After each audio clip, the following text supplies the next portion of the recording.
ఈనాడు Ramoji group సంస్థల అధినేత రామోజీరావు ఈ ఉదయం అస్తమించారు. గత కొంతకాలంగా పలు అనారోగ్య సమస్యలతో బాధపడుతున్న రామోజీరావు ఆరోగ్యం క్షీణించడంతో హైదరాబాద్లోని నానక్రామ్గూడలోని స్టార్ ఆసుపత్రిలో చికిత్స నిమిత్తం చేర్పించారు. వెంటిలేటర్పై చికిత్స పొందుతూనే తుదిశ్వాస విడిచారు. ఆయన మృతి పట్ల దేశవ్యాప్తంగా పలువురు ప్రముఖులు సంతాపం తెలియజేశారు. తెలుగు మీడియా మొగల్గా పేరు పొందిన ఈనాడు సంస్థల చైర్మన్ రామోజీరావు శనివారం తెల్లవారుజామున 4:50 కన్నుమూశారు. 88 ఏళ్ల ఆయన వయసు రీత్యా తీవ్ర అనారోగ్యం కారణంగా తుది శ్వాస విడిచారు.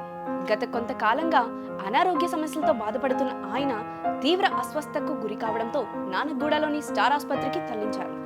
వెంటిలేటర్పై వైద్య చికిత్స పొందుతూనే ఆయన తుది శ్వాస విడిచారు. కాగా రామోజీరావు మీడియాతో పాటు అనేక వ్యాపారాలు నిర్వహిస్తున్న విషయం తెలిసిందే. ఈనాడు సంస్థలు, రామోజీ ఫిల్మ్ సిటీ, మార్గదర్శి చిట్ ఫండ్స్, ప్రియా ఫుడ్స్ వంటి వ్యాపార సామ్రాజ్యాన్ని రామోజీరావు నడిపిస్తున్నారు. తెలుగు మీడియాలో ప్రధానమైన ఈనాడు సంస్థ ఆయన ఆధ్వర్యంలోనే కొనసాగుతున్న విషయం విదితమే. ప్రస్తుతం ఆయన పార్థివ దేహాన్ని రామోజీ ఫిల్మ్ సిటీలో ఉంచారు. రామోజీ మృతి పట్ల రాష్ట్రపతి ద్రౌపది ముర్ము, ప్రధాని నరేంద్ర మోడీ, టీడీపీ అధినేత చంద్రబాబు, తెలంగాణ ముఖ్యమంత్రి రేవంత్ రెడ్డి, మాజీ ముఖ్యమంత్రి కేసీఆర్, వైఎస్ జగన్, జనసేన పార్టీ అధినేత పవన్ కళ్యాణ్, సినీ రంగ ప్రముఖులు చిరంజీవి, రజనీకాంత్, కమల్ హాసన్ తదితరులు సంతాపం వినిపించారు. దేశంలోని రామోజీ ఫిల్మ్ సిటీకి ఒక ప్రత్యేక గుర్తింపు లభించింది. రామోజీ అంత్యక్రియలను తెలంగాణ ప్రభుత్వం అధికారికంగా నిర్వహించనుంది.